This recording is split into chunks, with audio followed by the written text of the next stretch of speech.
Bonjour tout le monde. Allô?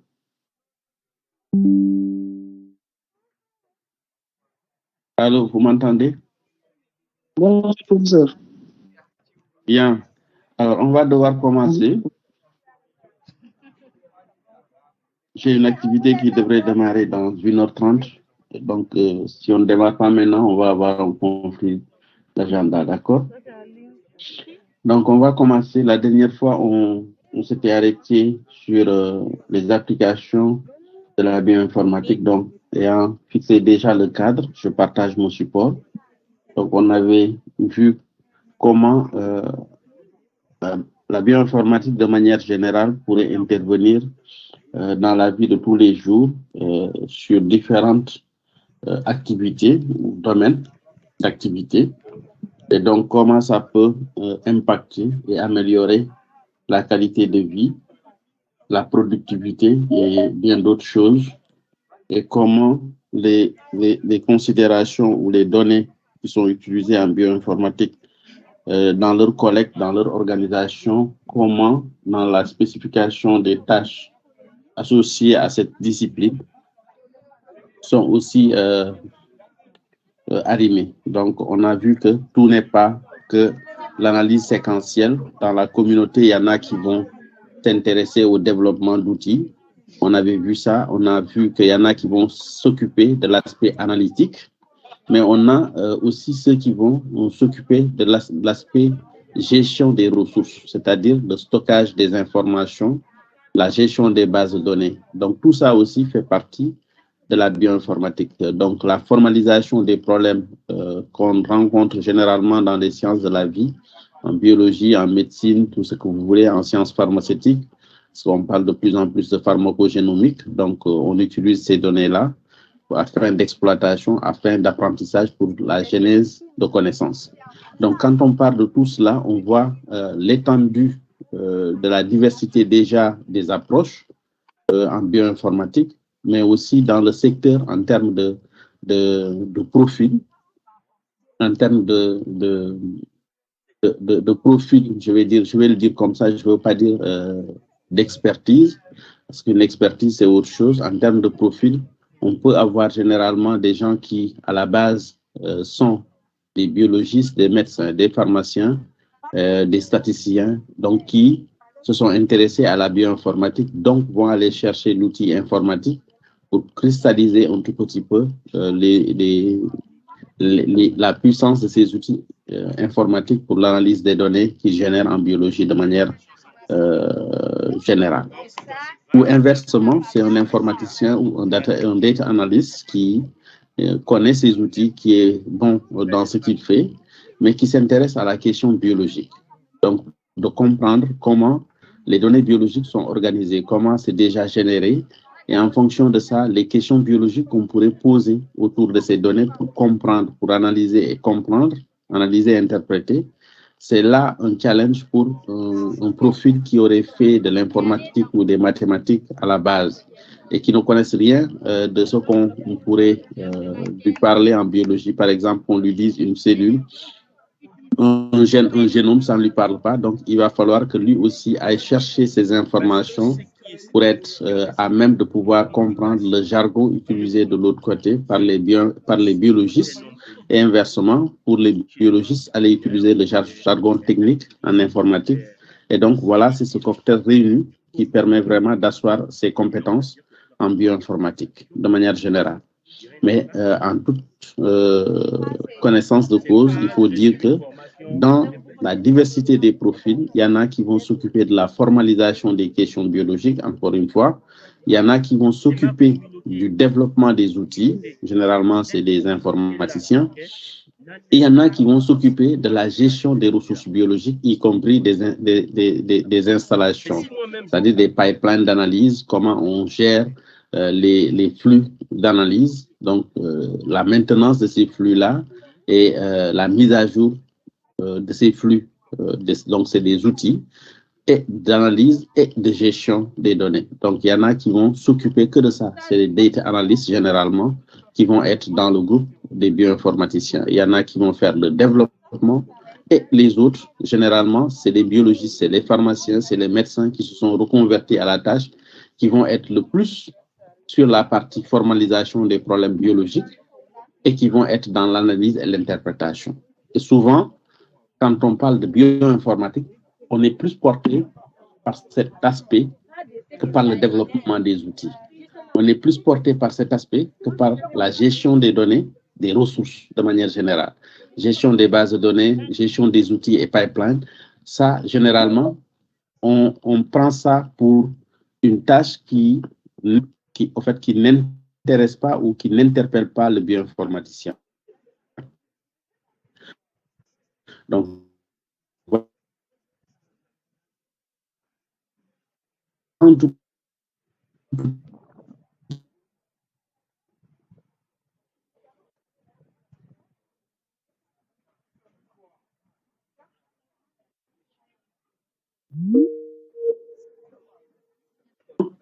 le cas d'étude d'association pangénomique. Vous allez me dire, c'est quoi une étude d'association pangénomique? C'est des approches qui existaient, mais qui avaient d'autres dénominations. Ça voudrait dire quoi?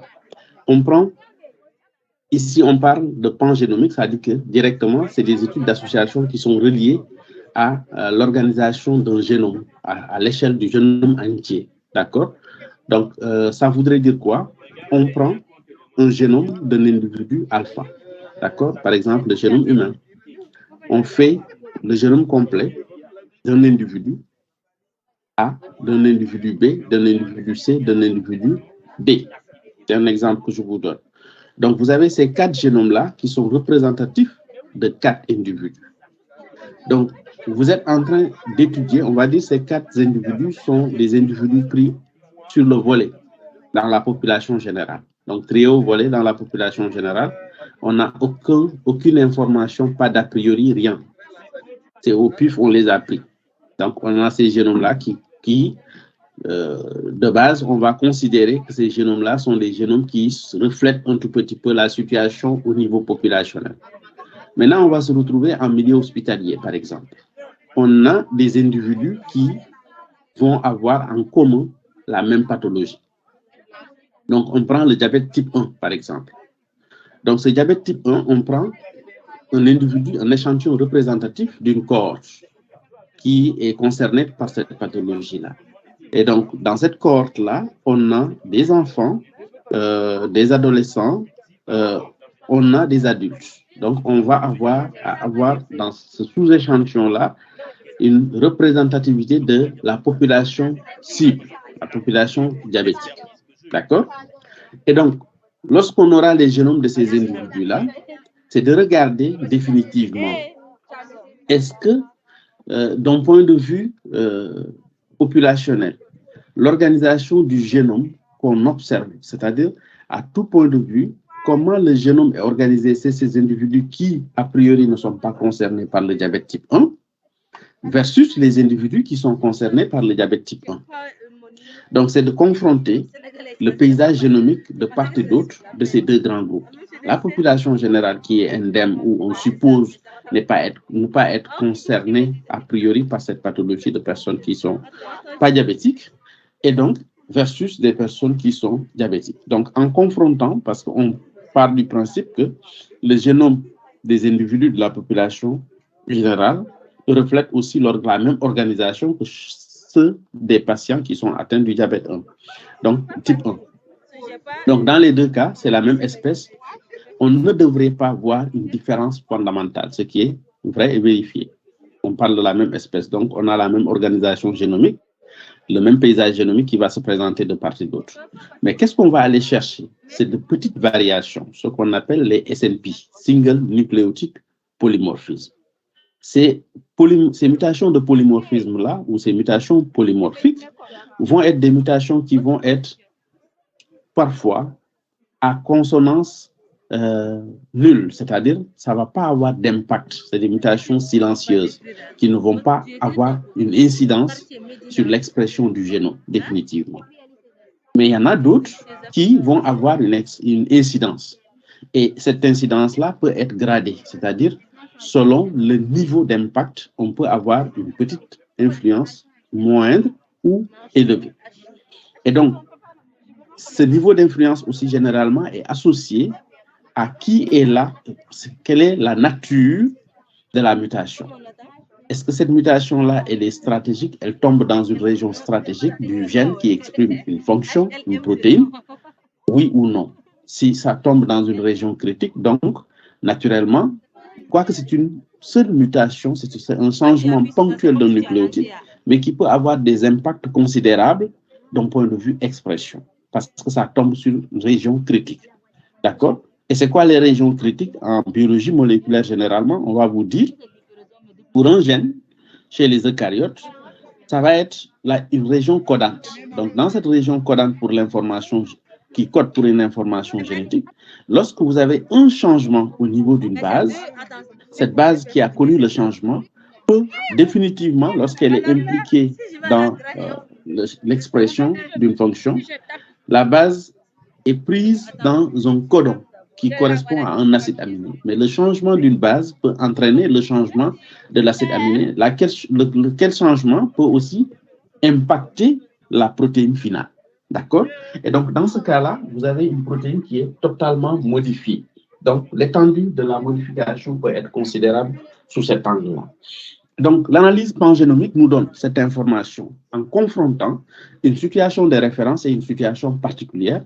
On peut maintenant se dire, à chaque fois qu'on a regardé dans un génome et qu'on tombe sur une modification ou un SNP, on le trouve, c'est de regarder au niveau populationnel. Est-ce que si on retrouve ce même SNP-là sur un certain nombre de personnes, est-ce que ce groupe de personnes-là a un trait spécifique qui pourrait être rattaché à ce changement-là?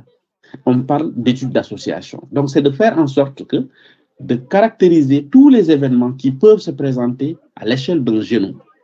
Mais maintenant, c'est de le projeter sur les N caractéristiques que l'on peut observer dans un groupe populationnel ou dans une cible, un sous-groupe populationnel. Ici, on parle de personnes qui sont atteintes de diabète type 1.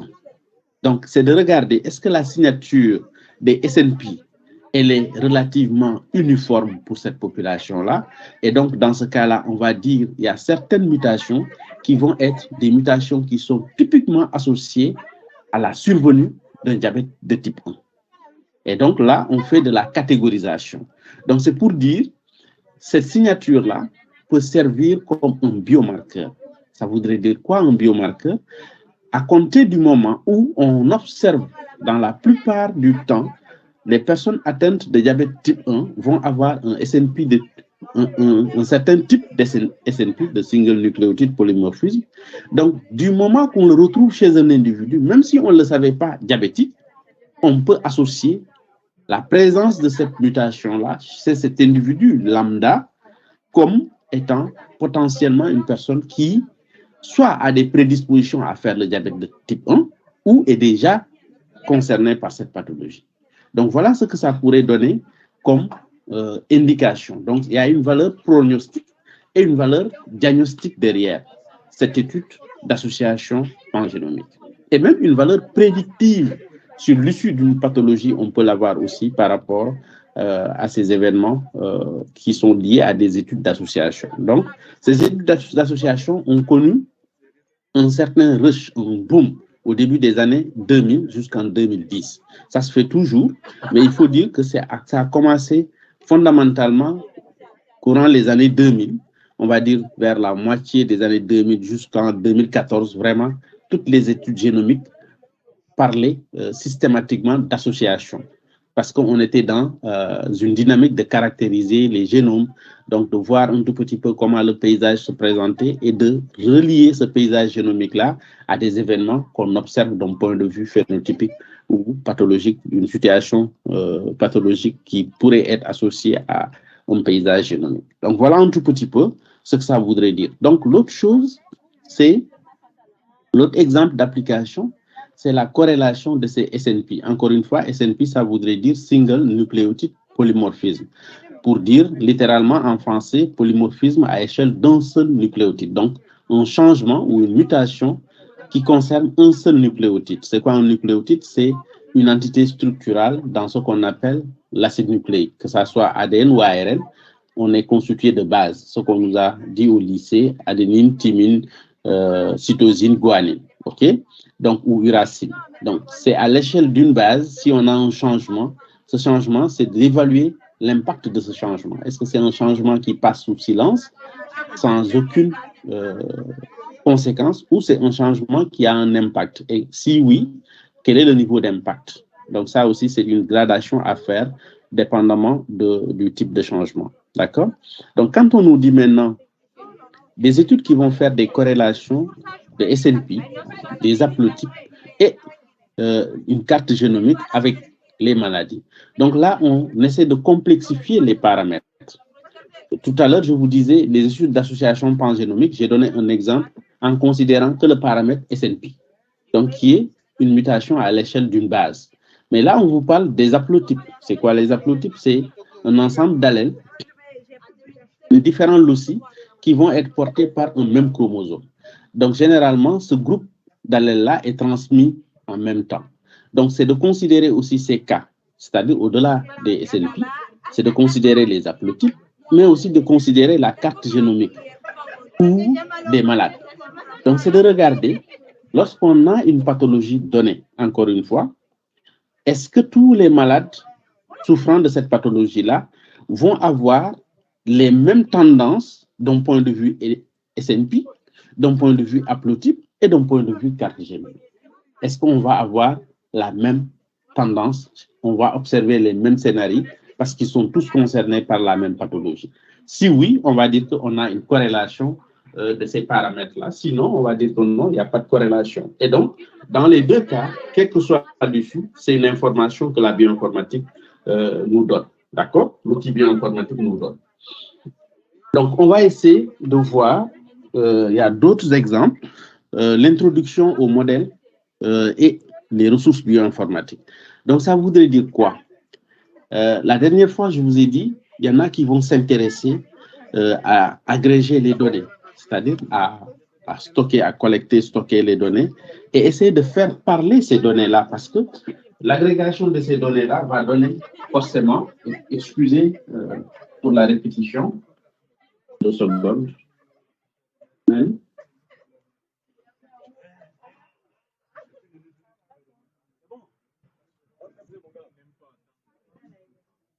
Excusez-moi, il y a un petit qui pleurait. Donc, ce que je disais, c'est qu'on a, pour certains cas de figure, on peut avoir une base de données. C'est quoi une base de données? C'est un entrepôt où on va stocker un certain nombre d'informations. Et donc, dépendamment du type d'information, on peut apprendre de ces informations-là, ce qu'on dit des ressources en bioinformatique. C'est aussi les bases de données. Donc, si on a une base de données, c'est de se poser une question pour dire des N entrées que nous avons dans la base de données, est-ce qu'on peut modéliser de sorte à voir les tendances que les données même nous donnent? C'est-à-dire, je donne un exemple typique, une analyse classique qu'on fait, nous tous en statistique. Quand on nous dit étudier tel événement dans la population, la première chose qu'on fait, on s'intéresse aux données socio-démographiques, à savoir le sexe, l'âge, le lieu d'habitation, la profession, ainsi de suite. Et donc, à partir de là, on s'interroge sur les 100 entrées, par exemple, si ma base de données contient 100 entrées. Donc, 100 individus pour lesquels on a collecté toutes ces informations. Ce qu'on se dit a priori, on se dit tout bonnement, combien y a-t-il de femmes dans mon jeu de données? Combien y a-t-il d'hommes? Combien y a-t-il d'enfants? Et combien y a-t-il d'adultes au-delà de 50 ans? Et donc, en fonction de la réponse qu'on va apporter à ces questions-là, on est en train d'agréger nos données, c'est-à-dire de scinder, de donner une configuration à nos données de sorte que on va dire que cette base de données qui a 100 entrées contient tant de femmes, tant d'hommes, des enfants, et par rapport à la profession, ils sont tous des étudiants ou ils sont tous à l'emploi des emplois de telle nature.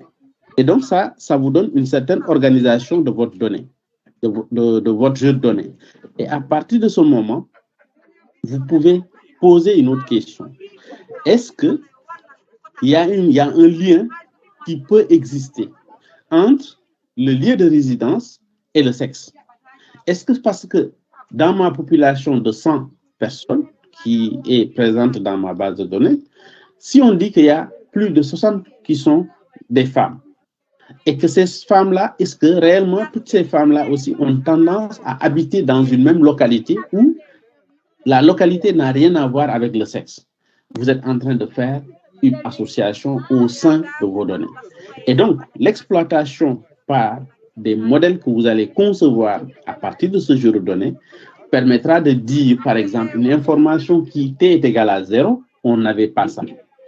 On avait tout bonnement donné une base de données, on nous a dit que c'est sans entrée, voici, il y a des enfants, il y a des femmes, il y a des adultes dedans, il y a des niveaux d'études qui sont très variés, c'est tout ce qu'on connaît. Mais en exploitant cette base de données-là, vous pouvez sortir l'information comme quoi. Dans ma base de données, j'ai 60% de sexe féminin. Et de ces sexes féminins-là, la majorité, on va dire 90% de ces femmes ou de ces sexes féminins constituent des femmes d'âge de 25 ans et plus. Mais aussi encore une autre information pour sortir de cela, ces femmes de plus de 25 ans et plus habitent tous, par exemple, Guédiawaye. Pour une population du Sénégal, c'est une mauvaise répartition. Mais celui qui vous a remis le fichier T est égal à 0 n'avait pas ces informations-là. Mais c'est à travers l'exploitation de ces informations-là que vous rendez disponible cette autre information qui maintenant, la personne ne voit plus le fichier comme c'est sans entrée, mais voit bien que ce fichier de sans entrée ne représente pas la répartition d'une population sénégalaise, par exemple. Voilà un tout petit peu un exemple que je peux vous donner par rapport à l'introduction de modèles. Donc ça aussi, c'est important dans la conception en bioinformatique. Donc, la génomique et la thérapeutique personnalisée, ça voudrait dire quoi? Aujourd'hui, de plus en plus, si vous ne l'avez pas entendu, soyez sûr que dans les prochaines années, au courant de l'année même, vous allez l'entendre. On parle de médecine personnalisée. Pourquoi la médecine personnalisée? Ceux qui ont un background en pharmacie ou en médecine vont peut-être mieux comprendre. Jusque-là, dans nos pays, ce qu'on fait, une prescription, on a souvent, cette prescription est basée sur des critères étiologiques. Donc, on pose un diagnostic, dépendamment du résultat du diagnostic qui peut être clinique, biologique. Donc, en fonction de l'orientation du diagnostic, on se met dans une dynamique pour dire que voici le problème qu'il faut résoudre. C'est ça le problème de santé que ce patient présente. Et est-ce que c'est un problème d'ordre métabolique, infectieux? Est-ce que c'est un problème lié à une blessure, une fracture, une blessure, une cassure, un traumatisme? Voici, on va situer tout cela pour définitivement, lorsque le médecin traitant est fixé, qu'est-ce qu'il faut, qu'est-ce qu'on a, quelle situation nous avons, il va essayer de réfléchir à un traitement qu'il va mettre en route par rapport aux informations dont il dispose, au constat que lui, il a eu à faire, l'évaluation clinique qu'il a eu à faire orientera sa décision de schéma thérapeutique à proposer au patient. Et donc, qu'est-ce que la génomique vient chercher dans ça? C'est que jusque-là, dans nos manières de prescrire les médicaments, que ce soit dans les pays du Nord comme dans les pays du Sud, ça n'a pas fondamentalement trop changé, mais les paradigmes évoluent de l'autre côté de l'Atlantique. Ça voudrait dire quoi? On arrivera où on va vers un modèle de prescription qui ne sera pas seulement axé ou centré sur qu'est-ce que dit le diagnostic, qu'est-ce que dit l'évaluation clinique, mais on va prendre en compte aussi la dimension de comment l'individu est constitué génétiquement parlant, comment sa composition génomique est faite. C'est important. Je vous explique. Souvent, on a tendance de dire « j'ai mal à la tête », l'autre aussi va dire « j'ai mal à la tête ». On va nous dire tout bonnement « donnez lui un antalgique, ça va faire l'affaire. Mais d'une personne à l'autre, cet antalgique-là peut avoir des effets secondaires. Parfois, ça marche bien pour un individu à une dose faible. Parfois, il faut une dose plus importante pour un individu. Et pour d'autres, ce médicament ne marche même pas. D'accord? Et il y en a pour d'autres, même si ça marche, il y a toujours des effets indésirables qui accompagnent l'action curative. Donc, on a toujours des effets indésirables. Donc, pourquoi d'un individu à l'autre, on a ces schémas-là, alors que le médicament est censé soulager? Pour certains, ça va soulager sans problème. Pour d'autres, ça soulage, mais avec des événements non désirés. D'autres, ça soulage, mais il faut apporter une dose plus importante. Alors que d'autres, ça soulage, mais avec un minimum. Donc, d'un individu à l'autre, on a une variance dans la réponse par rapport au traitement. Et donc, c'est pour cela, on va dire, pour qu'un traitement soit optimal, il faut aussi prendre cette dimension de donner le bon médicament à la bonne personne. C'est-à-dire, pour moi, peut-être il ne fallait pas donner cette molécule-là parce que cette molécule provoque des effets indésirables. Mais il faut peut-être me donner une autre molécule qui, à coup sûr, même s'il y a la possibilité, il n'y a aucun risque, le risque zéro n'existe pas, il y a possibilité d'avoir des effets indésirables, mais ces effets indésirables, on va les mitiger au maximum. Et donc, pour une autre personne, lorsque ça marche, mais on va lui donner la dose optimale. Mais toutes ces informations-là, quelque part, on peut les récolter au niveau génomique. Ça voudrait dire quoi? Parce que ce que nous sommes aujourd'hui, chacun d'entre nous, en se regardant de la tête, des pieds à la tête, en s'imaginant des pieds à la tête, ce que nous ne sommes que l'expression définitive de notre patrimoine génétique. Et donc, ce patrimoine génétique-là en dit plus que nous ne pensons en réalité. Ça voudrait dire quoi?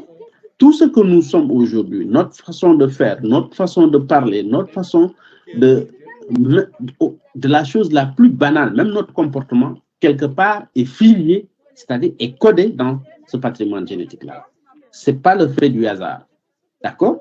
Et donc, ça voudrait dire, si on est une personne qui a une susceptibilité par rapport à une molécule, il y en a au Sénégal qui n'assimilent pas le saccharose, par exemple, le lactose, par exemple.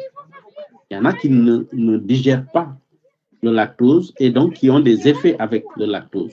D'autres, oui. Et pour beaucoup de produits, même en médication, on vous dit, est-ce que vous tolérez tel produit? Parce qu'on veut éviter ces effets indésirables. Mais cette tolérance ou pas, cette information est bel et bien inscrite au niveau génomique. On peut ne pas le savoir, mais si on le cherche, on peut le trouver. Et donc, en thérapie personnalisée, c'est de regarder déjà le paysage génomique, comment il est configuré, et de regarder la prédisposition ou la susceptibilité par rapport à une molécule ou par rapport à faire, c'est-à-dire il y en a qui vont facilement attraper une infection par rapport à d'autres, indépendamment des considérations anatomiques. C'est-à-dire, d'autres personnes vont être exposées une fois, ils gobent l'infection. D'autres, il faut qu'ils soient exposés 2, 3, 4 fois pour qu'ils gobent l'infection. Et donc, pourquoi cette différence-là? La réponse, il faut aller au-delà des facteurs qui peuvent être liés au contact, aux conditions, à l'environnement qui pourraient être favorables à l'infection ou pas. Si on normalise tout cela, c'est-à-dire si on considère que tout ça, on est équitable, on est égal, j'allais dire, l'un par rapport à l'autre. Si on voit une différence, il faut aller chercher la différence au niveau génomique. Et donc, c'est pour dire définitivement, l'information qu'on peut tirer de l'analyse génomique nous donne fondamentalement les prédispositions par rapport à faire ou pas faire une pathologie, par exemple. Être sensible ou pas sensible à un événement. Et donc, en fonction de tout cela, on peut maintenant dire, compte tenu de cette condition de son patrimoine génétique, il faut lui donner tel médicament et à telle dose. Donc, pour la même pathologie, donc souffrir de maux de tête, ce ne serait plus le même schéma que je viens de me présenter devant un médecin qui va me dire tout bonnement, allez prendre telle molécule. Et mon frère aussi va venir se présenter pour la même cause. Il va lui renvoyer à prendre la même molécule. Non, ça ne va pas être ça. Le traitement va être dorénavant personnalisé. Ce n'est pas de la fiction, mais on va vers ça. Ça voudrait dire quoi? Il va me prescrire le médicament, mais basé sur l'information de mon organisation génomique. Quoique l'autre, c'est mon frère, on est du même père, de la même maman, mais on a des différences fondamentalement au niveau du paysage génomique. Et donc, dépendamment de ces différences-là, il va dire, si moi je prends un comprimé, le matin au repas de midi et le soir, pour lui, peut-être il va sauter celui du repas de midi parce qu'il n'est pas dans le besoin. À faible dose, ça devrait marcher pour lui. Donc, voilà un tout petit peu quoi et comment cette médecine personnalisée se veut. On dit médecine personnalisée, la médecine à 4P. C'est une médecine dite préventive parce que si on connaît ces informations, est-ce que je peux faire facilement une infection ou pas? Je peux m'organiser en fonction de ça pour être dans de la prévention. Elle se veut participative. Participative, ça veut dire quoi? Il faut que le patient lui-même contribue à sa prise en charge. Elle est d'ordre de précision, c'est-à-dire, pourquoi c'est une précision? Parce que si on a ces informations-là, on peut de manière ciblée dire, voici ce qu'on lui donne, on ne doit pas lui donner ça parce qu'il n'est pas sensible à cette molécule-là. Donc, ça n'aura aucune incidence sur sa situation. Et donc, dernier événement, c'est la prédiction. Donc, c'est de pouvoir anticiper des événements. Et on parle de médecine 4P. Donc, vous pouvez regarder un tout petit peu sur Internet, il y a toute une littérature autour de la médecine personnalisée ou de la médecine 4P. D'accord? Donc, voilà un tout petit peu pour vous dire que la bioinformatique dans nos pays, ce n'est pas aussi ça la réalité, parce qu'on n'est pas là encore d'un point de vue avancé technologique. Mais ailleurs, aux États-Unis, il y a des cohortes qui sont suivies basées sur un traitement spécifique. Donc, on parle de médecine personnalisée. Donc, au Canada, pareil. En Angleterre, pareil. D'accord? Donc, ce n'est pas à l'échelle de la population, mais sur des cohortes qui sont suivies par rapport à un certain type de pathologie. Oui, c'est des applications qui sont en cours depuis 2015. Donc, 2015 à maintenant, vous imaginez combien ça fait déjà. D'accord? Bientôt 10 ans. Donc, alors que chez nous, on en parle à peine.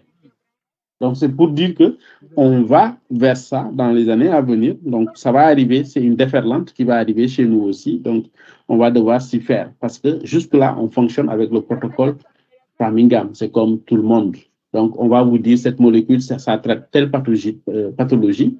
Donc, à partir de cette information, à chaque fois qu'on a le tableau clinique avec tous les éléments qui concourent pour confirmer que c'est vraiment cette situation, on met en route un traitement équivalent.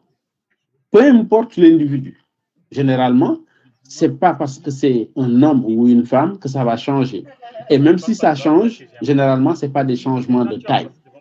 Et si c'est deux individus de même sexe, de la même tranche d'âge, généralement, c'est le même traitement qui est donné. Les yeux fermés, on dit, c'est un traitement qui est généraliste. Ce n'est pas un traitement individualisé. D'accord?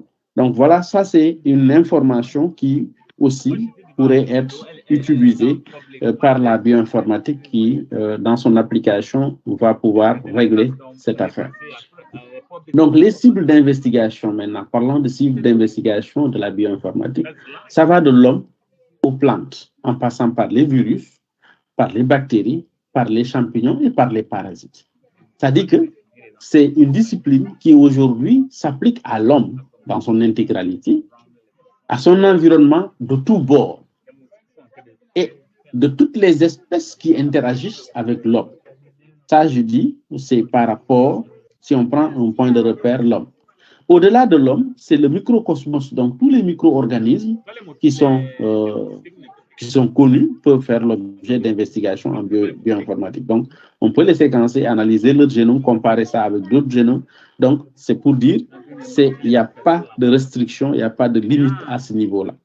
Donc, c'est un éventail qui est très large en termes d'application. Donc, on peut aussi s'intéresser à un matériel génétique pour l'investigation, c'est-à-dire le génome au niveau du compartiment nucléaire. Donc, on parlera de l'application chez les eucaryotes. Donc, on peut s'intéresser à un chromosome ou à plus d'un chromosome. Donc, le matériel génétique qui siège au niveau de ces entités-là, structurales autant pour moi. On peut aussi s'intéresser au matériel génétique qui est en inclusion dans les organismes. Ça voudrait dire quoi? Pour une cellule nucléaire, on a les compartiments mitochondriales, par exemple, aussi, qui peuvent abriter, qui abritent les acides nucléiques, l'ADN, par exemple. On parle de l'ADN mitochondrial. Donc, cet ADN mitochondrial-là peut faire l'objet d'investigations indépendamment de l'ADN nucléaire. Ça, c'est une possibilité. On peut aussi s'intéresser à regarder l'ADN chloroplastique dans les chloroplastes. L'ADN qui est là, on va essayer de regarder comment il est organisé. Ça n'a rien à voir avec l'ADN qu'on va trouver dans le noyau de la cellule, de la dite cellule. On peut aussi, chez une bactérie, par exemple, indépendamment du chromosome bactérien, les bactéries peuvent avoir en leur sein des inclusions plasmidiques, donc les plasmides. On peut s'intéresser à regarder comment, en quoi est-ce que ces plasmides se caractérisent d'un point de vue moléculaire. On peut s'intéresser à cela et inférer une analyse bioinformatique sur le contenu des plasmides. Donc, définitivement, les cibles d'investigation peuvent s'intéresser à de l'ADN qui code, qui porte de l'information génétique à transmettre, tout comme à de l'ADN qui ne porte pas cette information génétique à transmettre. Donc, on peut être aussi bien sur de l'ADN codant comme sur de l'ADN non codant. D'accord? Donc, c'est pour dire, encore une fois, la bioinformatique aura pour cible d'investigation vraiment un éventail large dans le vivant. D'accord? Ça peut toucher à tout, tant qu'on a une matrice d'acide nucléique en son sein. On peut faire une investigation en bioinformatique. Et je me limite là sur le vivant, mais ça voudrait aussi dire en même temps, même de l'ADN fossile aujourd'hui est exploité en bioinformatique. D'accord? Donc, c'est ce qu'on dit la paléogénomique, par exemple. Il y en a qui vont aller chercher dans des rochers enfouis, dans des fossiles, l'ADN fossilaire. Donc, ils vont essayer d'analyser cet ADN fossilaire, comparer cet ADN fossilaire avec les organismes contemporains en faisant un événement de blast dans les bases de données. Et ils peuvent dire clairement, dans ce rocher-là, le fossile qu'on retrouve dans ce rocher était de telle espèce, indépendamment de la datation géologique. Donc, à partir de ce moment, on peut aussi remonter la diversité d'un écosystème. Pour ceux qui font de la biologie, les sciences naturelles, la biologie fondamentale, pour représenter un tout petit peu l'écosystème ou l'écologie ou la diversité génétique d'un environnement bien donné qui, aujourd'hui, est considéré comme un environnement fossile, qui n'est pas contemporain. On peut utiliser des outils de la biologie moléculaire d'abord pour aller extraire cet ADN et séquencer, mais après avoir obtenu les séquences, on prend le relais en bioinformatique pour faire l'exploitation. Donc voilà un tout petit peu ce qui est possible aussi. Donc des exemples d'applications grandeur nature au début des années 2000 ou courant les années 2000, il y a eu ce grand projet qui a vu le jour, le projet 1000 génomes. Donc, au Sénégal, peut-être vous avez entendu dire, il y a une de mes collègues de la faculté de médecine, comment elle s'appelle encore comment elle s'appelle Diallo, Madame Diallo, moi je dis tout le temps, elle qui fait la génétique humaine là-bas, d'un point de vue analyse génomique. Donc, il y a le projet Syngénome qu'ils ont lancé il n'y a pas longtemps. Donc, pourquoi? Pour dire qu'on veut caractériser le génome de la population sénégalaise et donc voir un tout petit peu comment la caractérisation pourrait apporter des réponses pour dire si on a certaines pathologies dans la population, voici les événements qu'on pourrait corréler à ces pathologies-là et mieux on en saura, plus on peut adresser des prises en charge plus précises par rapport à ces populations-là. Donc, c'est quelque part des études qui sont inspirées de ce projet 1000 génomes. Et donc, dans ce projet 1000 génomes, en réalité, qu'est-ce qui est arrivé?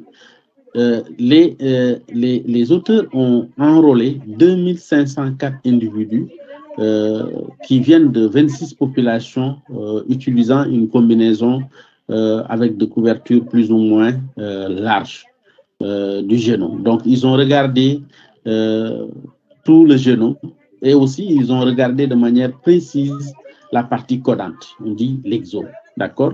Donc, en termes de séquençage. Et donc, ce qu'ils ont comme élément, finalement, ce qui ressort de cette étude-là, c'est qu'ils ont regardé, ils ont plus de 88 millions de variants, c'est-à-dire en termes de SNP, ils ont plus de 88 millions de single nucléotide polymorphisme qui diffèrent, qui va être une différence, une signature différentielle des individus qu'ils ont eu à enrôler. Donc, sur 2500 et quelques personnes enrôlées, on retrouve plus de 88 millions de mutations polymorphiques qui caractérisent cette population-là. Donc, c'est énorme pour dire, pour juste au total 26 populations ou très peu de populations, on a autant de variations qu'on peut observer au sein de cette population-là. Et donc, de ces variations, ça c'est au niveau polymorphique, mais ils ont vu aussi 3,6 millions d'insertions, d'élétions dans les paysages génomiques qu'ils ont investigués. Ils ont vu aussi plus de 60 000 variations structurales, c'est-à-dire au niveau chromosomique, il y a eu des modifications, des changements au niveau chromosomique qui sont chiffrés à plus de 60 000 variations structurales qu'ils observent au niveau des chromosomes de ces individus qui ont été séquencés. Donc, ça donne une idée de dire, d'accord, on est voisins, on est frères et sœurs, on est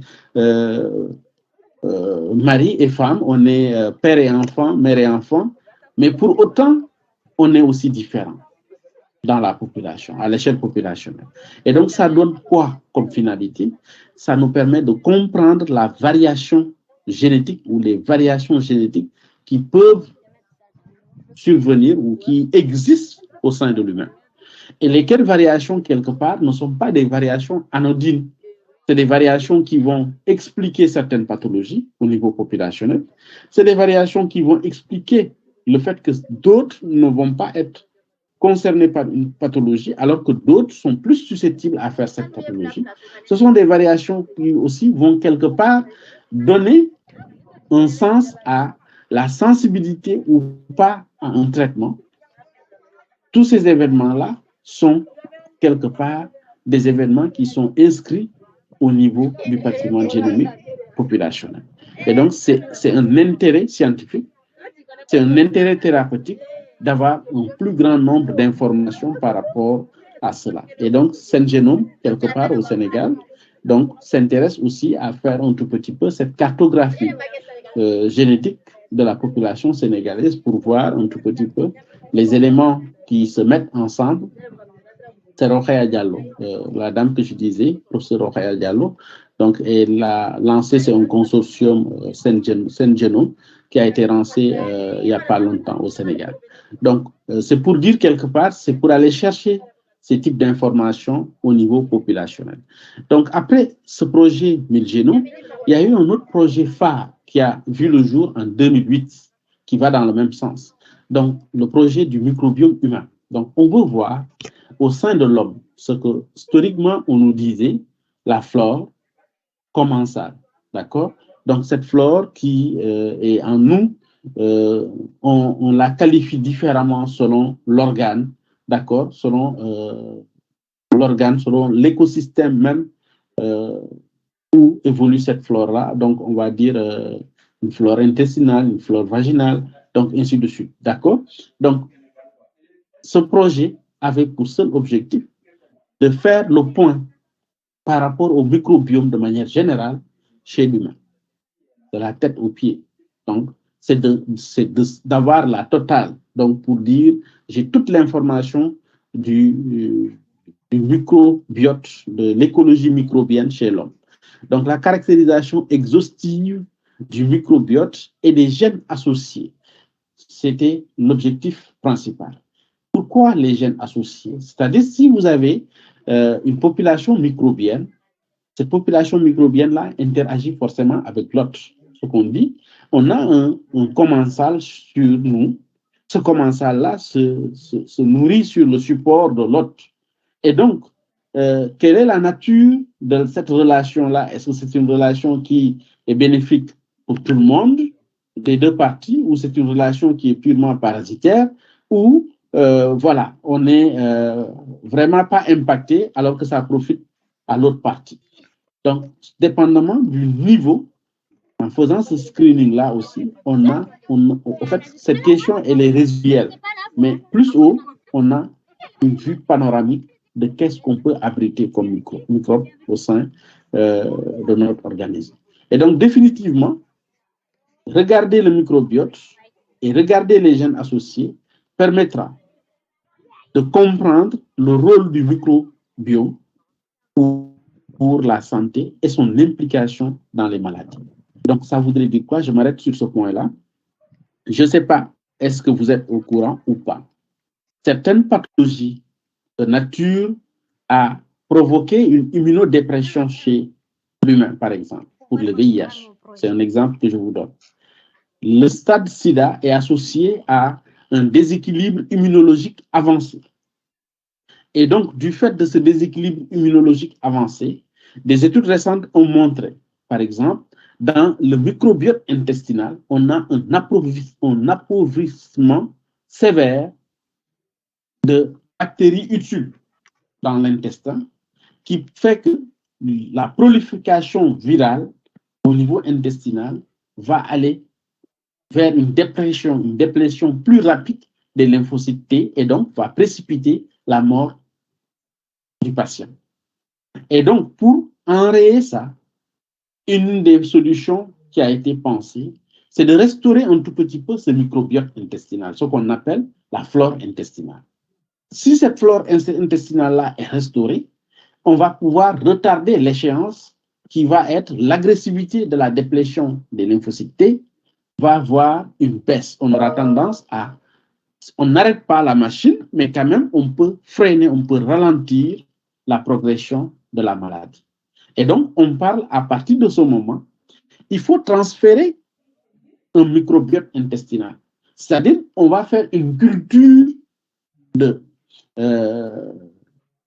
ce qu'on dit de flore intestinale qui soit le plus équilibré possible, les encapsuler comme dans des capsules, on prend des médicaments, des capsules enrobées, et donc mettre ce microbiome-là, cette flore intestinale, et administrer ça à des patients. Et cette flore-là, en réalité, est une flore qui a été développée à partir de fesses d'individus pour lesquels on pense relativement que leur flore est stable. Donc, on parle de greffe de flore intestinale, donc de microbiote intestinal. Donc, on fait un transfert de microbiote intestinal. Pourquoi? Parce qu'on est arrivé à regarder au moindre détail la communauté microbienne au niveau de ce microbiome intestinal. Et comment y arriver? C'est juste, on peut prendre soit à partir des fesses, faire une extraction d'acides nucléiques totaux et de faire un séquençage global qui va nous donner la représentativité de toute la communauté microbienne qu'on retrouve au niveau des selles. Et donc, cette fraction qu'on retrouve au niveau des selles, comme communauté microbienne, est le reflet de ce qui se trouve dans l'intestin en réalité. Vous allez me dire, est-ce que c'est dans tout le tube digestif? Non, dans la partie distale du tube digestif, dans le grand intestin, au niveau du côlon, on a cet environnement microbien qui est là. Mais au-dessus, on peut faire aussi des ponctions pour voir à tout niveau, à tous les étages du tube digestif, on peut avoir la composition microbienne de ce tube digestif-là. Et donc, un déséquilibre pourrait être corrigé par des greffes de la flore intestinale. Donc, ça aussi, c'est une approche qui, même si elle n'est pas encore vulgarisée pour autant, mais c'est une approche, une des approches aujourd'hui qui, valablement, est inscrite dans le tableau des thérapies futures. Donc, des façons de guérir ou de traiter les individus au titre des prochains, c'est-à-dire des schémas les plus probables fait partie de ces greffes de microbiomes. On a aussi à noter que ce champ-là est un champ de recherche très actif. Encore une fois, que dans nos pays, ce n'est pas le cas, mais il faut dire que pour ceux qui suivent la littérature scientifique, on sait que ça, c'est une approche qui, de plus en plus, est en vogue dans les pays industrialisés. Donc, différentes composantes sont recherchées dans ces analyses de microbiomes. C'est toute la population bactérienne, toute la population mycologique, toute la population virale, mais aussi toute la population parasitaire. Ça ne veut pas dire que on a une population bactérienne dans notre intestin, que cette population bactérienne, pour autant, est nocive pour nous. C'est bien le contraire. Ce qu'on appelle, dans un jargon très facile, les bactéries utiles sont vraiment des bactéries qui nous aident à avoir un mieux-être. Donc, on connaît que ça, il y en a. Pour ce qui est de la population virale, on a une population virale qui est en nous. On parle de virus endogène. Et sur une diapositive suivante, je vais vous montrer que 8% de notre génome est constitutif de ces endovirus-là. On va aussi avoir un certain nombre de parasites qu'on héberge naturellement et qu'on va avoir cette communauté parasitaire-là aussi, n'est pas forcément nuisible à l'individu. Je ne dis pas que les infestations parasitaires ne sont pas nuisibles, mais infestation pour infestation, tout n'est pas mauvais dans l'affaire. Pareil pour les bactéries, d'accord? Donc, il y a une relation symbiotique qu'on peut avoir par rapport à ces micro-organismes-là. Donc, ici, sur cette autre diapositive, donc vous aurez plus de détails en regardant, j'ai donné la référence du papier qui est là en bas. Donc, l'auteur et l'année de publication, le journal aussi. Donc, vous pouvez regarder ça, vous pouvez imprimer le journal, l'article. Vous regardez, vous aurez encore plus d'informations par rapport à ça. Sur cette illustration, c'est pour dire, chez l'humain, voilà ce qu'on peut avoir en termes de virome, c'est-à-dire de population virale qui peut être hébergée en notre sang. Donc, on peut avoir des virus qui vont provoquer des infections chroniques, donc telles que le VIH, l'hépatite C. On peut avoir des bactériophages qui vont aussi trouver leur lieu chez l'humain dans les écosystèmes, dans divers écosystèmes de l'organisme. Les rétro-endogènes, les rétrovirus endogènes, donc c'est des rétrovirus qui vont, par transfert de leur matériel génétique, aujourd'hui, on va avoir dans notre patrimoine génétique plus de 8% du génome est constitutif de ces du génome des rétrovirus endogènes. C'est pour dire quoi? Depuis des années durant, on est en train d'être agressé répétitivement par des infections virales et que le transfert de ces infections virales-là sur le génome, le patrimoine génomique, on a toujours l'archivage ou les séquelles de ces infections-là qui sont encore, on peut voir les stigmates au niveau du paysage génomique, de notre paysage génomique actuel, on peut voir l'archivage ou les stigmates de ces infections-là. C'est possible. Donc, on a les virus qui provoquent des infections latentes, telles que les herpès viridés. Donc, ceux-là aussi vont faire partie du virome qu'on peut trouver chez l'individu. Et ceux qui sont les plus habituels, donc qui provoquent des infections aiguës, c'est les grippes, tout ce qui est les virus qui provoquent la grippe de manière générale, rougeole, les rotavirus, les arbovirus, etc., et les entéros. Donc, on va avoir ceux-là qui vont être très fréquents généralement. Autre exemple d'application, avant d'aller sur les aspects de la bioinformatique, on va marquer une petite pause à ce niveau-là. On a aussi des applications comme les expéditions. Un exemple typique, Tara. J'ai donné cette expédition qui date de 2016. Je vais revenir sur il y a une expédition récente qui est passée par le Sénégal, donc avec l'expédition Tara. Donc, qu'est-ce qu'eux, ils font? C'est un grand bateau, donc, dans lequel ils ont embarqué pas mal d'experts, aussi bien en environnement, en clinique, en biologie. Donc, on va avoir un tout petit peu un panel d'experts à bord. Et donc, un des points qui les a intéressés lors de cette expédition de mai 2016, c'est de parcourir l'Arctique, quelque part, pour regarder un tout petit peu l'impact du réchauffement climatique. Et comment chiffrer ça? C'est de regarder le paysage environnemental, donc comment l'Arctique se présente en 2016 comparativement à quelle était sa situation par les années passées, avant 2016. Donc, pour faire le point par rapport au réchauffement climatique. Mais aussi, c'est de parcourir les océans pour récolter le plancton. Donc, c'est tout ce qui est microcosmos qu'on peut trouver à l'étage planktonique au niveau marin. Donc, on va récupérer cela. Ce n'est pas pour récolter, mais on va séquencer ce plancton-là pour essayer de comprendre qui est présent dans ce plancton. C'est-à-dire de décrire la diversité d'espèces présentes dans ce plancton-là. Et donc, en ayant une photo de 2016, on peut la comparer à une photo de 2015 et une photo de 2014 ou une photo de 2000. Ça donne comme information, ou ces événements de comparaison donneront comme information, si à tout point de vue, la population d'espèces, la diversité qu'on retrouve en 2010 dans une localité donnée, c'est celle qui a été retrouvée en 2016, on va dire, réchauffement climatique ou pas, rien n'a bougé. Donc, point de vue diversité génétique de cet écosystème. Diversité biologique, j'allais dire. Parce que toutes les espèces qu'on avait trouvées ici, il y a, on va dire, il y a 10 ans ou il y a 16 ans, ces espèces-là sont aujourd'hui retrouvées ici. Donc, il n'y a pas eu d'incidence. Au niveau de la Méditerranée, pareil, ils ont essayé de comprendre quel est l'impact du plastique qui est rejeté donc, au niveau des écosystèmes marins. En faisant la même chose, donc c'est une étude comparative, donc on va avoir une situation de référence et une situation actuelle qui fait l'objet même de l'investigation.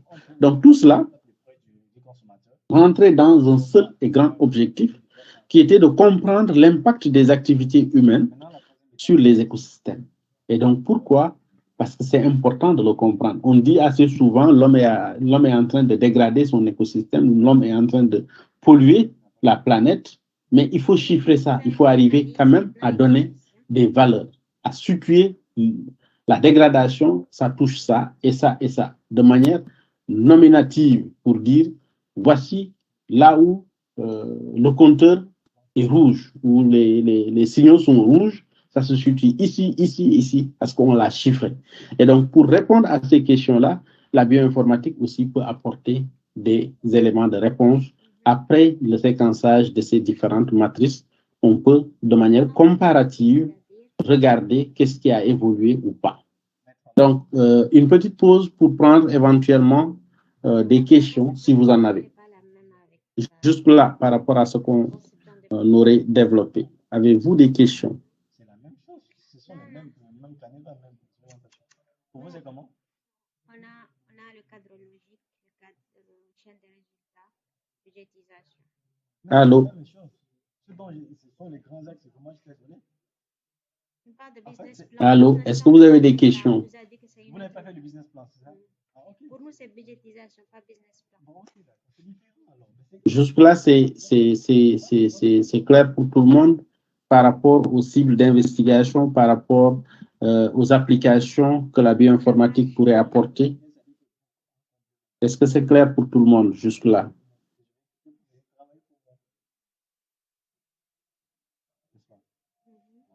Alors, c'est important pour nous, ce chapitre introductif. Ça nous permet de camper, d'avoir une vision panoramique de l'étendue de l'utilisation que l'on pourrait faire de la bioinformatique et de son apport de manière générale. Y a-t-il des questions?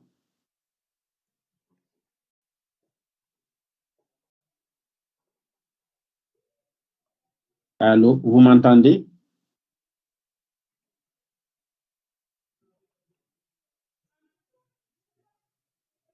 Allô? Oui, on est là. OK. Y a-t-il des questions jusque-là, ce qu'on a dit? Est-ce qu'il y a des questions qui se rapportent à ce qu'on a dit? Des zones où vous n'avez pas compris ou vous souhaiterez avoir plus d'informations?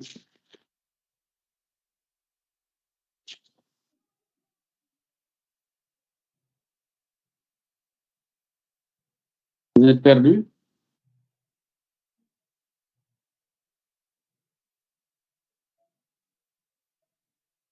Allô? Allô? Est-ce que ça voudrait dire que vous êtes perdu? Dites-moi.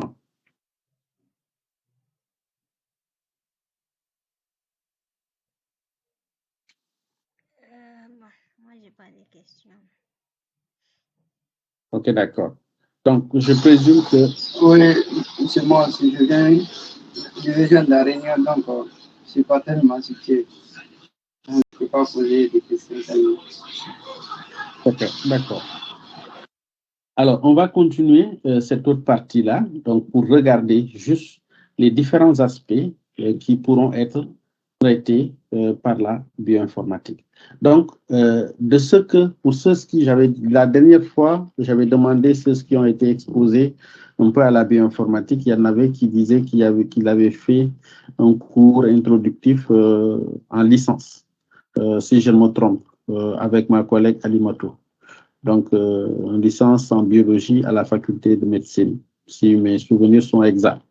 Donc, c'est pour dire, dans la manière d'aborder les cours en bioinformatique, généralement, il y a plusieurs aspects que l'on peut prioriser et traiter de ces aspects-là, parce que se disant que la classe que j'ai, ils sont plus intéressés par ça, à savoir cela, ou à avoir des outils par là que plutôt par là. Donc, c'est ce que je vous disais l'introduction la semaine passée, et je l'ai rappelé en début de séance. Donc, c'est pour dire, vous avez plusieurs démembrements en termes d'application. Parmi les démembrements les plus en vue dans les applications ou les plus utilisés, en tout cas par la communauté, on va avoir la bioinformatique séquentielle ou la bioinformatique rattachée aux séquences. Donc, c'est vraiment une application qui va être tirée de l'information génétique contenue dans des séquences d'ADN ou dans celles des protéines qu'il code. Donc, c'est rigoureusement aller chercher une conversion de qu'est-ce qui est dans ma matrice de départ et comment ça s'exprime. Il y en a bon nombre d'applications ou de paradigmes analytiques qui vont se trouver à ce niveau-là. Donc, on va être plus sur ça que sur autre chose, surtout en milieu hospitalier généralement. On va être plus sur l'aspect diagnostic, l'aspect suivi, l'aspect prédiction. Donc, en valeur pronostic, qu'est-ce qu'on a? Donc, ça, on parle de bioinformatique des séquences ou bioinformatique séquentielle. D'accord? Les dénominations francophones et anglophones, ça va varier à ce niveau-là. Maintenant, il y aura des gens qui vont s'intéresser à la bioinformatique des réseaux. C'est quoi la bioinformatique des réseaux? C'est de comprendre le système, dans le système biologique, ce qu'on appelle les différentes interactions qu'on peut avoir, parce qu'on connaît en biologie, pour ceux qui ont fait de la biologie moléculaire, on connaît que l'ADN en tant que tel est une matrice qui va interagir avec d'autres types de matrices, à savoir les protéines, les enzymes, vont interagir avec la matrice d'ADN pour les cycles du vivant, à savoir dans le processus de la réplication qui est une multiplication de la matrice d'ADN de départ, matrice constitutive d'un individu, pour multiplier ça à l'échelle d'une division ou des divisions des cycles cellulaires. Il faut partir d'une cellule parentale pour faire des cellules filles. Et donc, le matériel génétique trouvé dans la cellule parentale va être identique à celle des cellules filles, ainsi de suite, au décours des générations de division cellulaire. Et donc, pour assurer cela, il faut que l'ADN de départ interagisse avec d'autres matrices, à savoir les enzymes qui vont être impliquées dans la réplication telle que l'ADN polymérase. Il faut que cet ADN-là interagisse avec des protéines pour le cheminement de cette information génétique. Pareil pour la transcription, pareil pour la traduction. Donc, à tout niveau, on va avoir une certaine interaction entre les gènes d'intérêt, par exemple, les protéines, les cellules et l'organisme en soi. Parce que, par exemple, si on me dit aujourd'hui, je suis en carence d'une protéine, d'un certain type de protéine, il y a deux choses qui soient possibles si je pars en consultation. Une fois qu'ils identifient clairement que je suis en déficit d'une protéine alpha, par exemple, ce qu'ils vont me dire tout bonnement, il faut le supplémenter, il faut lui donner un apport de protéines directes, ou alors il faut stimuler son organisme à produire cette protéine-là. D'accord? c'est ces deux schémas-là. C'est soit on me donne directement dans une formulation qui, en prenant cette formulation-là, j'ai le rapport direct de la protéine, ou alors on incite mon organisme à produire cette protéine en quantité suffisante pour corriger la carence. Et donc, ça voudrait dire quoi? L'organisme devrait exprimer un besoin, lequel devrait être pris en charge par les différents démembrements de l'organisme pour synthétiser cette protéine-là. Et donc, au niveau cellulaire, il y a le signal qui va arriver à ce niveau-là, que ce signal-là devrait être pris en charge. Et au niveau cellulaire, l'expression de ce gène-là devrait se faire sentir. Un gène qui code pour cette protéine devrait être sollicité et donc on devrait transcrire autant de fois que besoin est ce gène pour avoir le nombre de protéines associées à ce gène qui soit disponible pour l'organisme pour son bon fonctionnement. Et donc, il y a un dialogue qui est établi entre ces différentes entités au sein du vivant. On parle d'interaction entre gènes, protéines, cellules et organismes. Et donc, il y a une partie en termes d'application de la bioinformatique qui va s'intéresser à ce réseau pour voir comment les choses sont imbriquées. On parle de signalisation, on parle de réseau de gènes, on parle de réseau d'interaction ADN, protéines, ADN, ARN.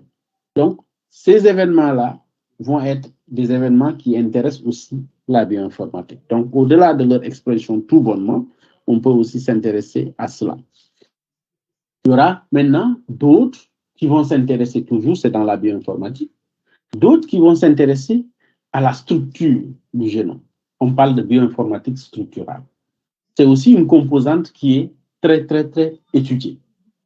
Je vous donne juste un exemple typique avant de continuer avec ça.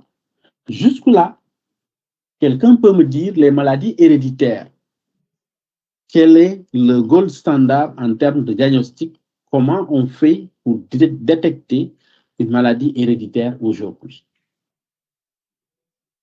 Quelqu'un peut me donner une réponse de manière générale? Quelle est l'approche utilisée? Qu'est-ce qu'on fait? Quelle est la nature des tests utilisés?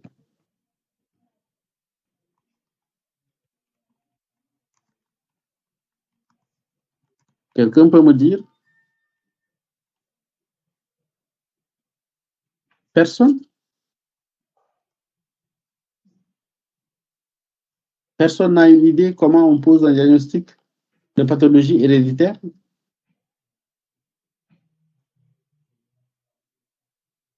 Le diagnostic biologique, comment il est posé? Personne? Personne ne sait? C'est grave ça.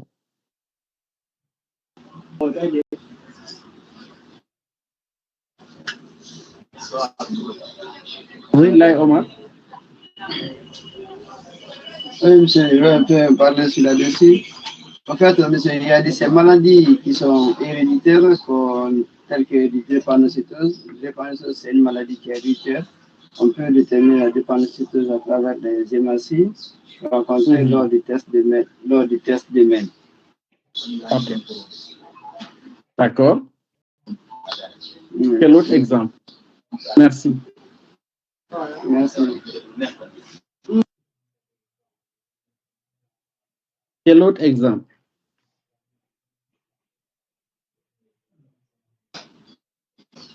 Ok, c'est autre exemple aussi.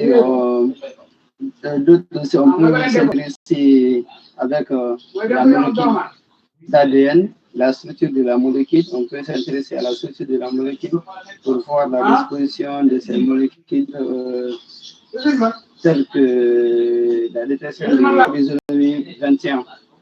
Ok. Les cas de les cas trisomiques, on peut les étudier en regardant un tout petit peu, pas l'ADN, mais en faisant un karyotype.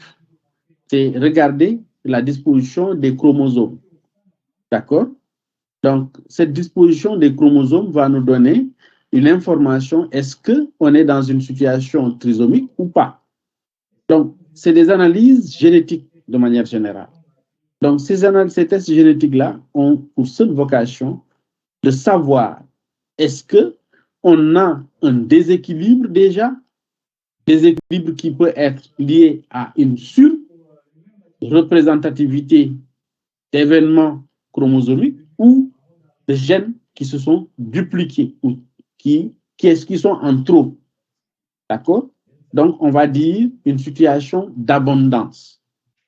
Est-ce qu'on est dans une situation où on a un déficit?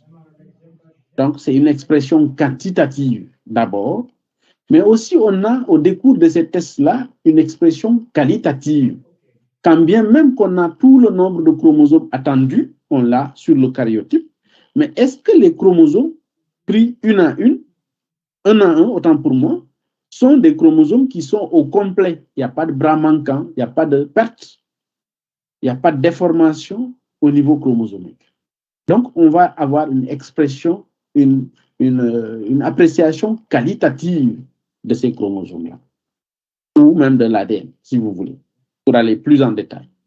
Et donc, dans tous les cas, aujourd'hui, un des tests de référence, c'est-à-dire le test de référence, le gold standard, c'est les karyotypes qu'on pourrait établir pour aller chercher directement ces différents changements-là qu'on pourrait observer. Et donc, pour dire, au-delà de ces karyotypes-là, qui aujourd'hui sont considérés comme des tests de référence, c'est le gold standard, si on veut poser un diagnostic.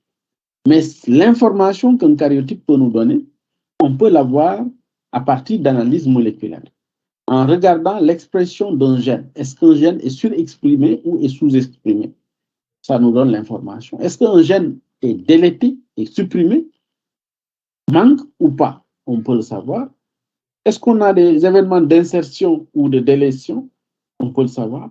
Mais en bioinformatique structurale, ce qui va nous intéresser le plus, c'est de dire si le génome épouse une structure connue, que tout le monde connaît. Mais cette structure-là, en son sein, on a différents gènes qui sont impliqués. Et donc, les gènes sont orientés d'une certaine façon. Mais ça se trouve, une situation d'anomalie peut provoquer une inversion d'un gène. Un gène qui a une polarité, qui a une orientation, peut se retrouver dans une orientation inversée. On parle de situation d'inversion. En analyse structurale, on a des cas d'inversion de gènes. Et donc, ces cas d'inversion de gènes ne vont pas donner la même information, c'est-à-dire un gène qui est inversé ne donnera pas la même information qu'un gène qui est dans sa disposition normale. Et donc, une situation pathologique peut découler de cette inversion-là. Un gène qui est tronqué, c'est-à-dire qui est coupé, qui manque, est différent d'un gène qui est au complet, naturellement. Donc, les deux vont s'exprimer différemment. On peut avoir dans le paysage génomique aussi un déplacement de chromosomes, un échange de bras. Au lycée, on nous a parlé de crossing over. D'accord? Donc, les chromosomes échangissent. On nous a parlé de cela au lycée. Et donc, ces événements peuvent arriver d'un point de vue structural dans un paysage génomique. On peut avoir vraiment des changements qui évoquent le déplacement d'une partie du génome qui va se retrouver dans une autre partie et inversement. Mais mieux encore, entre les chromosomes, on peut avoir un bras d'un chromosome qui va se retrouver dans un chromosome homologue et inversement. Donc, ces structures qui changent ne vont pas rester sans conséquence. Donc, vont avoir forcément une incidence dans l'expression même de ce matériel-là. Donc, cette bioinformatique structurale va traiter de la reconstruction, de la prédiction ou de l'analyse de la structure 3D ou des repliements des macromolécules biologiques. Et donc, ça voudrait dire quoi? Dans une structure normale, lorsqu'on fait de la bioinformatique structurale, c'est justement d'aller chercher par rapport à un génome dit de référence qui est dans sa bonne configuration. On cherche un génome qui est en cours d'analyse, donc on va dire le génome requête, donc qui va être comparé d'un point de vue structural avec le génome de référence. Et donc, ça nous dit les points où on trouvera des changements, ça voudra dire qu'au niveau de ces points-là, il y a eu des événements de changement d'ordre structural. Donc, on a eu des mutations d'ordre structural, lesquelles mutations peuvent être des insertions, des délétions, des inversions, des translocations. D'accord? Et donc, tous ces changements-là sont imputables et appréciables en biologie, en bioinformatique structurale. Donc, voilà un tout petit peu un autre point qui pourrait intéresser dans les différents aspects de la bioinformatique. Donc, on va terminer sur la révolution génomique. Donc, puisqu'on est en train de parler de comment tout cela se prend. Donc, la révolution génomique, ça, normalement, je ne le traite pas dans le cours de bioinformatique, mais c'est partir du principe que tout le monde n'a pas fait aussi de la biologie moléculaire. Et c'est un prérequis, c'est-à-dire quelqu'un qui a fait de la biologie moléculaire, qui comprend comment les acides nucléiques sont organisés, qui comprend c'est quoi l'ADN, c'est quoi l'ARN, définitivement, cette personne est plus à même de mieux comprendre ce contenu que quelqu'un qui ne l'aurait pas fait. Et donc, ce qui m'amène assez souvent à faire de petits rappels sur les éléments qui, normalement, ne font pas, a priori, partie d'un cours de bioinformatique au sens propre du terme. Donc, on va avoir des événements de séquençage haut débit. Donc, c'est un moyen puissant d'accéder et d'avoir une vue complète sur l'information génomique. Donc, avec le séquençage haut débit, on peut couvrir l'information jusqu'à hauteur de 99%. Donc, et ça, quel que soit l'organisme, a priori, c'est des approches qui marchent sur n'importe quel organisme. On peut avoir cette couverture génomique en termes d'information jusqu'à 99%. Donc, c'est des technologies qui fournissent plusieurs niveaux d'information. Donc, on peut avoir, avec le séquençage haut débit, des technologies qui vont se situer à l'analyse génomique. D'autres vont se situer à l'analyse de l'expression du génome. On parle de l'analyse transcriptomique, donc les transcrits, l'analyse des transcrits. D'autres vont se situer à l'analyse de la lecture de ces transcrits, c'est-à-dire les transcrits, une fois exprimés en peptides, on va avoir de la protéomique. Donc, on a différents acides aminés qui vont se suivre, qui vont donner une chaîne peptidique, laquelle chaîne peptidique entre dans la composition d'une protéine. On parle de protéomique. Donc, on peut avoir, au-delà de la protéomique, on peut avoir de la métabolomique. Donc, tout ce qui est métabolites qui sont générés au niveau cellulaire, à l'échelle d'un individu, on peut aussi s'intéresser à comprendre comment ces métabolites-là interagissent et comment ça fonctionne dans leur organisation. Et donc, on a plusieurs niveaux d'information qui soient possibles de capturer avec ces technologies de séquençage au débit. Donc, les domaines d'application vont être multiples avec des avancées majeures dans la médecine et dans les sciences biomédicales. Donc, le séquençage toujours au débit permet d'étudier des génomes et l'ensemble de leurs gènes. Donc, un génome, en son sein, on a plusieurs gènes. Et donc, quand on dit l'étude d'un génome, ça inclut de prendre en compte tous les gènes qui sont impliqués dans ce génome-là. Et cette étude-là peut se faire d'un point de vue structural, ce que je disais tout à l'heure. Ça peut être fait aussi d'un point de vue fonctionnel. La structure, c'est quoi? C'est de dire dans un génome, tel gène est positionné à telle coordonnée, tel autre gène est là, tel autre gène est là. Donc, c'est de donner définitivement dans l'analyse structurale la disposition ou l'agencement des différentes structures génomiques à l'intérieur de ce génome. Ça, c'est d'un point de vue structural. D'un point de vue fonctionnel, ça voudrait dire quoi? Chaque gène qui est impliqué dans la structure renvoie à une fonction ou à un groupe de fonctions. Et donc, lorsqu'on s'intéresse à la fonction associée à un gène, on fait de la génomique fonctionnelle. Donc, on fait de la génomique, mais qui traite de la fonction. On parle de génomique fonctionnelle. Donc, il y en a qui vont s'intéresser maintenant à l'évolution, au schéma évolutif des gènes.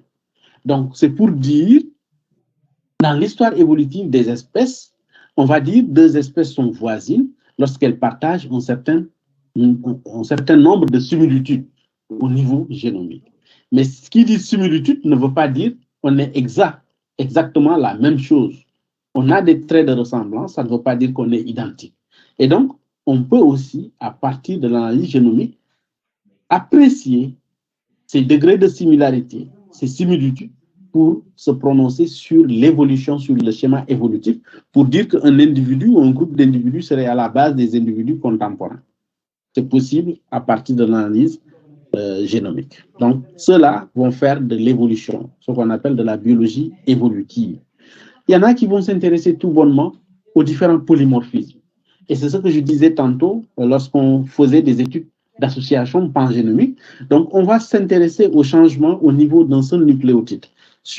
Par exemple, on nous dit, chez nous, chez l'humain, on a un génome qui va contenir 6 milliards de bases. Vous imaginez 6 milliards de bases. Donc, si vous étudiez le polymorphisme au sein de ces 6 milliards de bases, c'est de regarder après chaque A, chaque T, selon sa position, est-ce qu'il est dans la configuration normale attendue ou pas.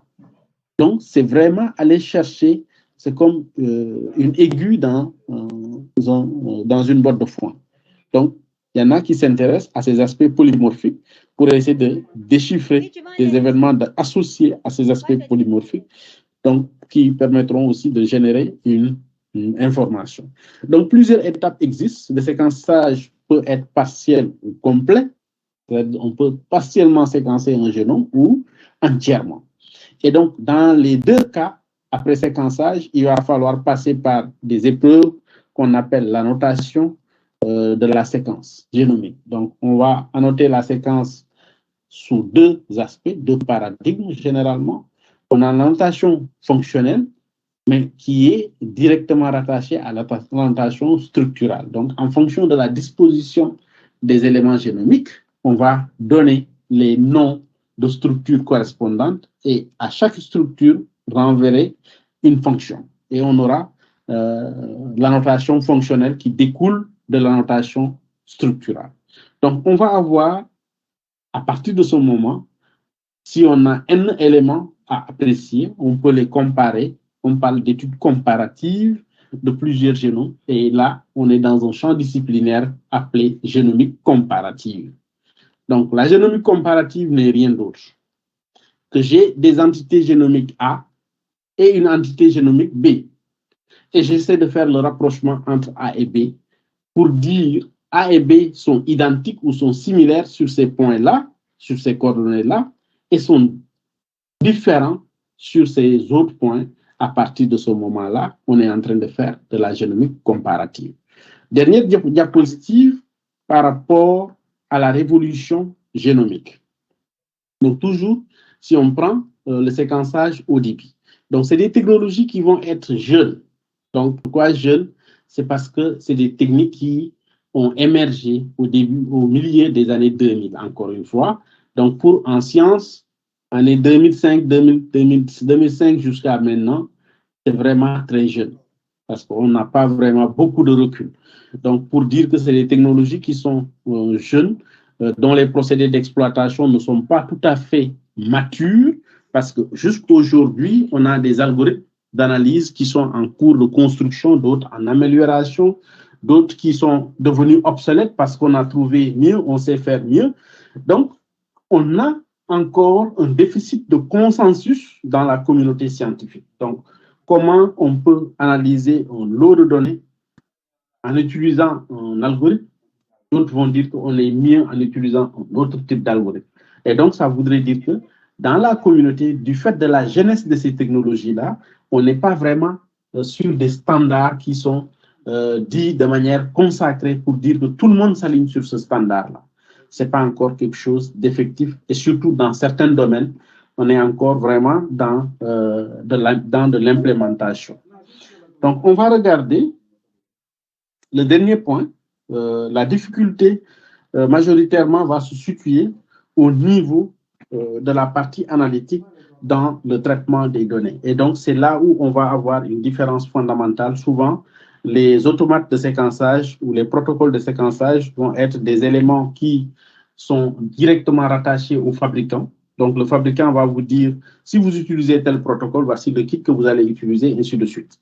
Mais après avoir généré vos données, l'exploitation de ces données-là, maintenant, est du ressort du laboratoire et de l'expertise que le laboratoire a.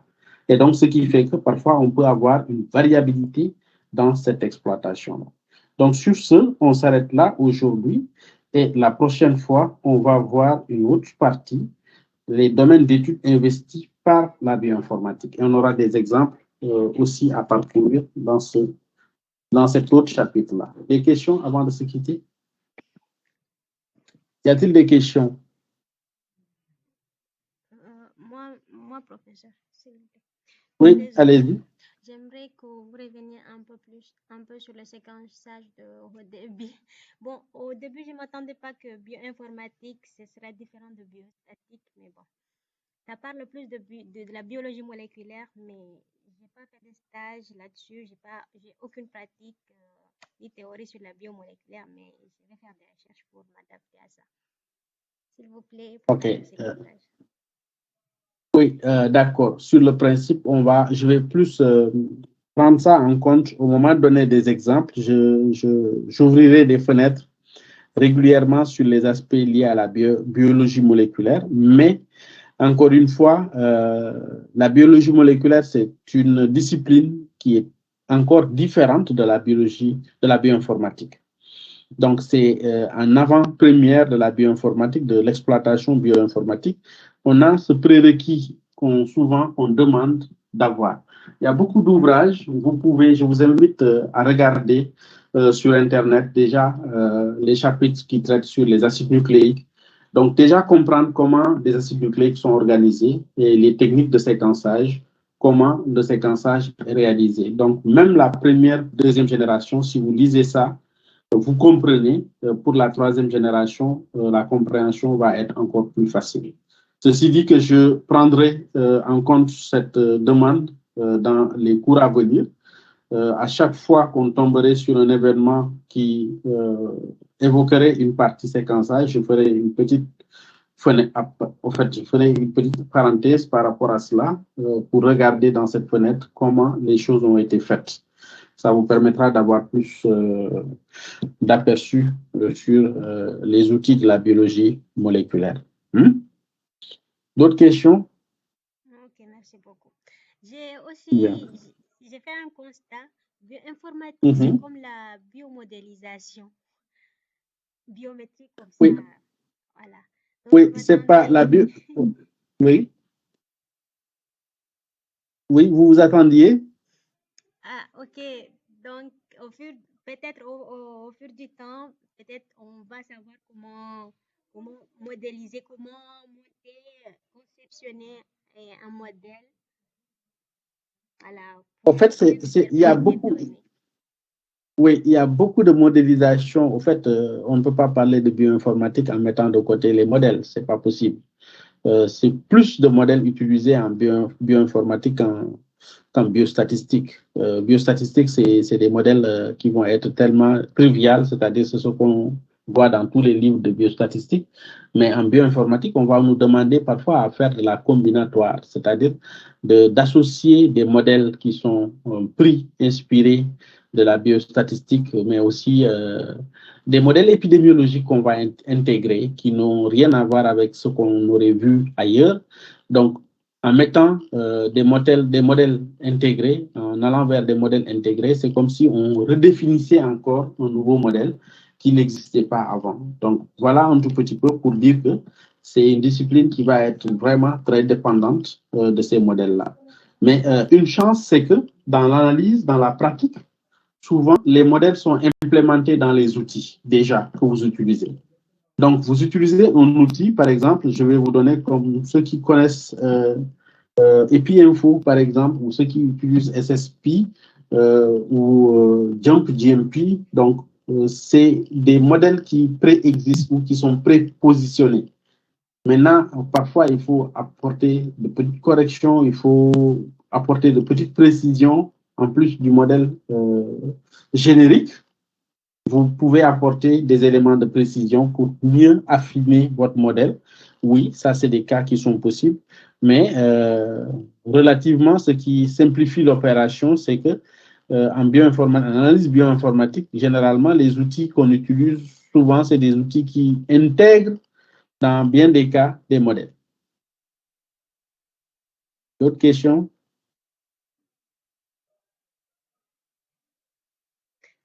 Y a-t-il d'autres Oui, j'avais questions? demandé pour le séquençage de haut débit, parce que haut débit, c'est un terme déjà informatique. Est-ce que ça concerne la communication ou j'ai vu Non, c'est non, pour non. haut débit. de séquençage, on parle de séquençage haut débit. Dans l'histoire même du séquençage de matrices d'acide nucléique, il y a eu une évolution. On parle de séquençage de première génération, de deuxième génération, puis de troisième génération. Vont s'en venir après, les quatrième générations vont arriver. Mais dans l'évolution des technologies des séquençages, ce qu'on peut retenir, c'est que les toutes premières vont être inspirées de deux approches. Une approche qui est basée sur la synthèse enzymatique, on parle de méthode de Sanger. Et l'autre approche est basée sur la dégradation chimique, qui est la méthode de Maxam et Gilbert. Donc, de ces deux approches-là, l'approche qui est la plus usitée, c'est la méthode de Sanger. Donc, c'est celle qu'on connaît et qui a fait vraiment, qui constitue aujourd'hui, à l'heure actuelle encore, elle est la méthode de référence en termes de séquençage. Même si on a des technologies plus rapides, plus pointues, ça reste toujours cette méthode de référence, cette méthode de séquençage dite Sanger, qui est une méthode de synthèse enzymatique, va rester la méthode de référence encore. D'accord? Donc, c'est le gold standard. Mais on dit au débit parce que cette méthode de Sanger va être une méthode qui, en termes de débit de séquences générées, elle est infiniment plus petite que les technologies de séquençage actuelles que nous connaissons. Donc, c'est comme si vous passez d'une échelle unitaire à une échelle d'1 million, par exemple. Donc, en termes de débit de séquençage, ce n'est pas les mêmes échelles. En termes de rapidité de séquençage, ce n'est pas les mêmes échelles. Et donc, les deux paramètres-là pris en compte, on parle de séquençage haut débit, ou de troisième génération, ou deuxième génération. Donc, le haut débit, c'est par rapport à la cadence de génération de données. Donc, on a en quantité, mais aussi en rapidité, et pour cela, on appelle séquençage haut débit. C'est bon? Oui, merci, j'ai compris que c'est en fonction de la matrice, oui. Voilà, donc voilà, on a une main qui est levée, Omar Condé, Omar Condé.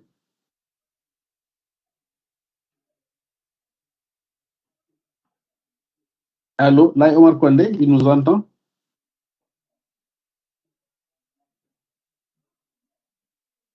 Allô, est-ce qu'il nous entend? Il a levé la main, mais apparemment, il n'est pas avec nous. Y a-t-il d'autres questions avant qu'on se quitte?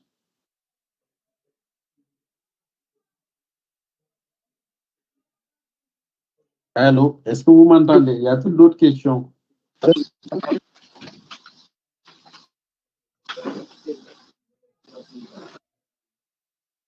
Allô? Allô? Oui, on vous écoute. Allô? Oui, on vous écoute. Voilà. Oui, monsieur, moi, je voudrais comprendre juste une partie, telle que ce que vous avez signalé là, quand il y a un problème de maladie génétique là, donc on peut rencontrer des trisomies, c'est-à-dire quand il y a une nombre d'augmentation au niveau de chromosomes, quand on rencontre 3, on parle de trisomie, et si on rencontre un seulement, on peut dire monogomie. Donc, ces différentes astuces-là, si on les rencontre maintenant, et comment est-ce que le traitement se passe? C'est à travers des médicaments qui ciblent les paires de chromosomes pour les corrections, ou non? C'est-à-dire, le processus là, ça m'inquiète un peu, quoi. Oui, mais ça c'est autre chose. Ça, c'est ce que vous demandez, ça, c'est le travail du médecin généticien. Ça, c'est pas la bioinformatique qui va résoudre ce problème-là.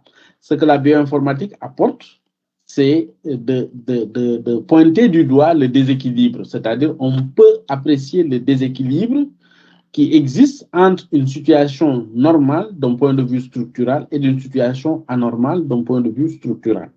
À partir de ce moment, le diagnostic est posé pour dire qu'on est dans tel cas de figure.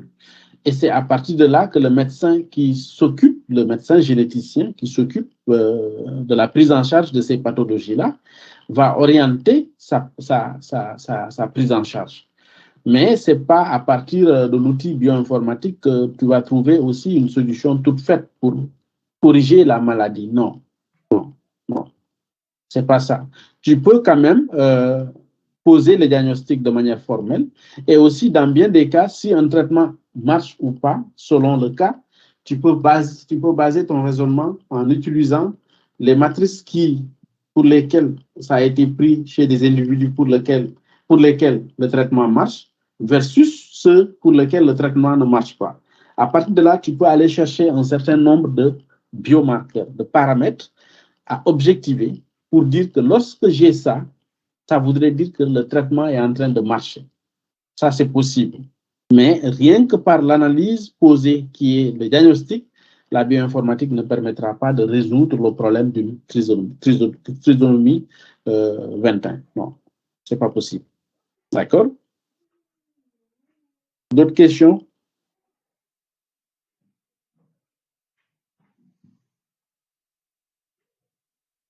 Y a-t-il d'autres questions? Alors, s'il n'y a pas d'autres questions, on se donne rendez-vous la semaine prochaine. Donc, la semaine prochaine, on verra cette autre partie du cours, quelques domaines d'études investis par la bioinformatique. D'accord? Donc, on va essayer de suivre ce rythme-là. C'est on va dire, jusqu'à 3 ou 4 séances, on devrait être correct pour cette première partie-là, avant d'avancer sur les autres parties. D'accord? Allez, donc sur ce, on se donne rendez-vous la semaine prochaine.